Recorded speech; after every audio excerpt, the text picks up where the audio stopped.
You become what you think about. So, what do you think about most of the time?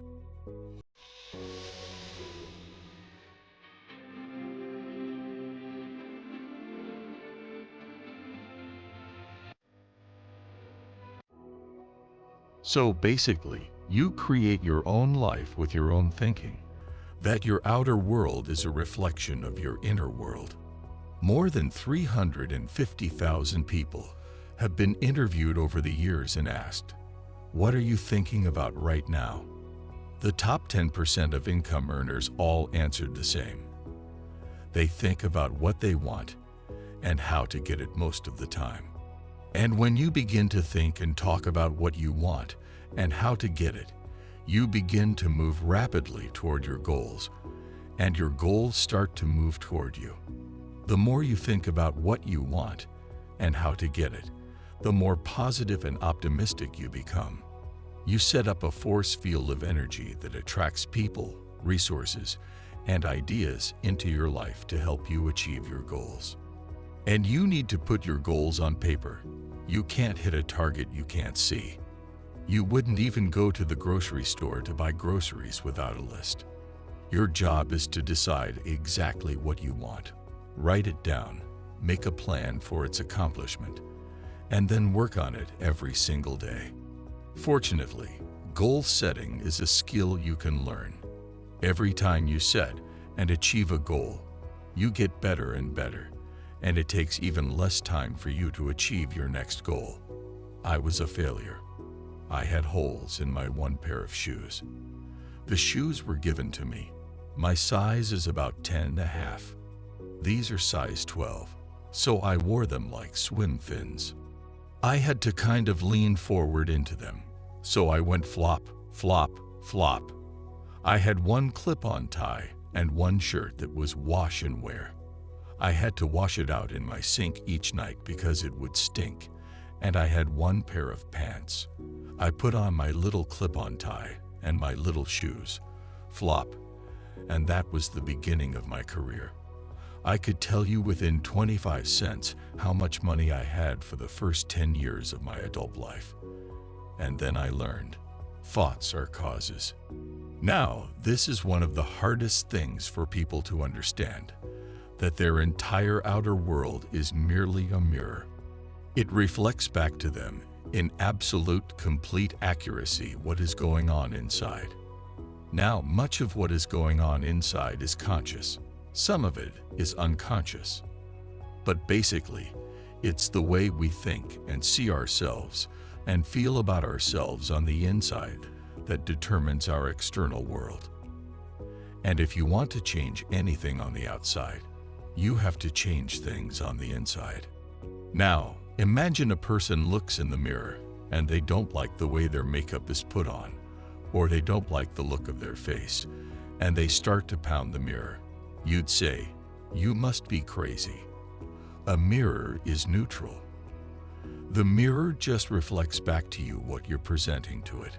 So if you want to change what is being reflected back, you have to change what you present to the mirror. Once you understand that, by the way, you move into the top 10 or 20% of thinkers in the world. The most important quality for leadership is responsibility. It's to accept responsibility and say, "I'm where I am and what I am because of myself. It ain't my brother, it ain't my sister, but it's me, O Lord, standing in the need of prayer." Many years have gone into researching the psychology of success and the psychology of failure, and most of the studies conclude that there are two major mental blocks that hold people back. The first is what Dr. Martin Sullivan of the University of Pennsylvania has called learned helplessness. According to his research, this attitude afflicts fully 80% of the population, perhaps more. People feel helpless. People feel overwhelmed by so many things going on around them. They feel that there is nothing they can do to improve their lives. And the predominant signal that learned helplessness has set in is contained in the words, "I can't." People feel that they can't lose weight, can't get a better job, can't improve or change their relationships, can't increase their incomes, can't upgrade their knowledge and skills, and can't do anything else that they really want to. They have tried unsuccessfully so many times in the past that they have come to conclude automatically that there is nothing that they can do to change the future. The second malady that holds people back is called the comfort zone. Human beings are creatures of habit. They begin doing something, and they soon become comfortable with it. After a while, they become extremely reluctant to change what they are doing or the situation they're in, even if they're not particularly happy or satisfied with it. They become content, complacent, and eventually, they become afraid to change for any reason.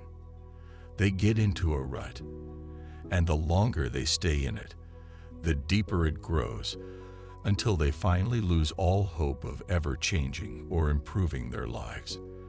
The deadly combination of learned helplessness plus the comfort zone leaves a person feeling trapped and helpless, weak and powerless, unable to take control or to make any real difference in their lives. But the truth is that there are no real limits on what you can accomplish with your life.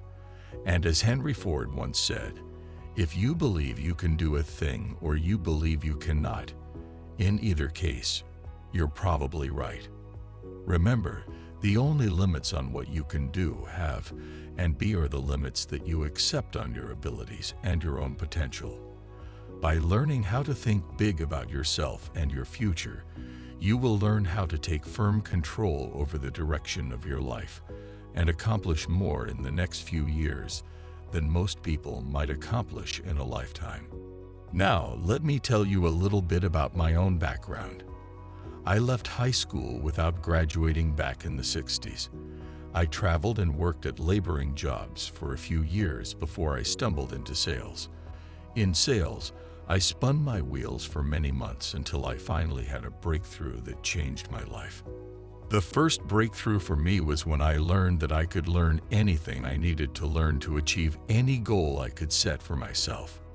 The second breakthrough was when I realized that I was completely responsible for myself and everything that happened to me. No one was going to do it for me, and the only limits were the ones I set on myself by my own limited thinking. My third breakthrough was when I learned that all causation is mental. Everything in your material world begins with a thought within your mental world. If you want to change something on the outside, you have to begin by changing it first on the inside. There are 4 powerful mental laws that you need to know. The first is the law of belief. This says that whatever you believe with feeling becomes your reality. If you absolutely believe that you are destined to be a great success, then there is nothing in the world that can stop you from becoming that great success. The biggest job that you have is to change your beliefs on the inside so that they are consistent with the realities you wish to enjoy on the outside. The second law is the law of expectations. This law says that whatever you expect with confidence becomes your own self-fulfilling prophecy. If you expect to be successful, you eventually will be successful. If you expect to be happy and popular, you will be happy and popular. You are continually telling your own fortune by the way you talk about how you think things are going to turn out. Positive, successful, winning individuals have an attitude of positive self-expectancy. They expect to be successful in advance, and they're seldom disappointed. Remember, the very best way to predict the future is to create it. And you create your future by the way you approach everything that happens to you, either positively or negatively. The third law is the law of attraction. This law says that you are a living magnet and that you attract people and circumstances into your life that harmonize with your dominant thought. The more you think about something and the more excited you are about achieving it, the more you will attract it into your life. Like a magnet attracts iron filings. You'll attract the people, circumstances, ideas, opportunities, and resources necessary to help you achieve your goals. final law which links them all is the law of correspondence. This law says that your outer world is a reflection of your inner world. It says that wherever you go, there you are. Wherever you look, you see yourself. Your outer world of wealth, work, relationships, and health will always be a reflection of what is going on inside you. These laws of belief, expectations, attraction, and correspondence taken together are the keys to your accomplishing wonderful things with your life. When you begin to think big about your dreams and goals, you change your beliefs, you control your expectations, and you activate the law of attraction. You bring about corresponding changes in the world around you. All successful and happy people have a successful, happy mindset. All prosperous and wealthy people have a prosperous and wealthy mindset. When you develop the same mindset as other successful people, you will enjoy the same results and experiences in the world around you that they do. Since everything you create in your outer world begins with a thought, the bigger dreams you dream, the bigger goals you'll achieve. It is said that average people have hopes, but leaders have vision. A vision is a mental picture of the future that you can see clearly before it appears in your reality.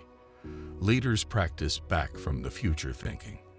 They project into the future several years and then look around them at what it would look like. They take a mental journey 5 or 10 years forward and imagine that they have achieved all of their goals.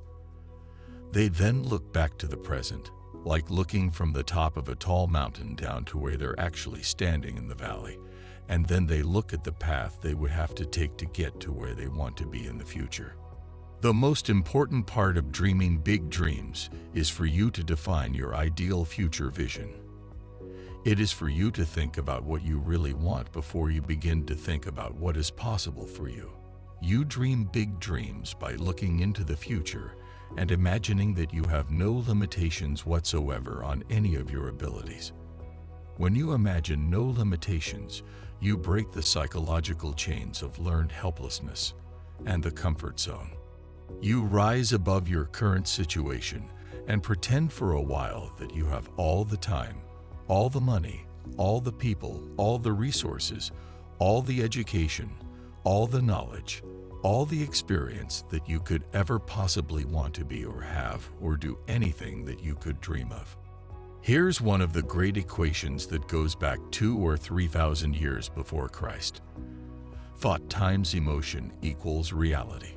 In other words, a thought that is disconnected from emotion has no effect. An emotion that is not guided by thought is just chaos. But a clear thought backed by an emotion, and the emotion can be one of desire. I really want that. Or it can be one of fear. I'm afraid of trying it. In either case, the thought times the emotion equals the reality.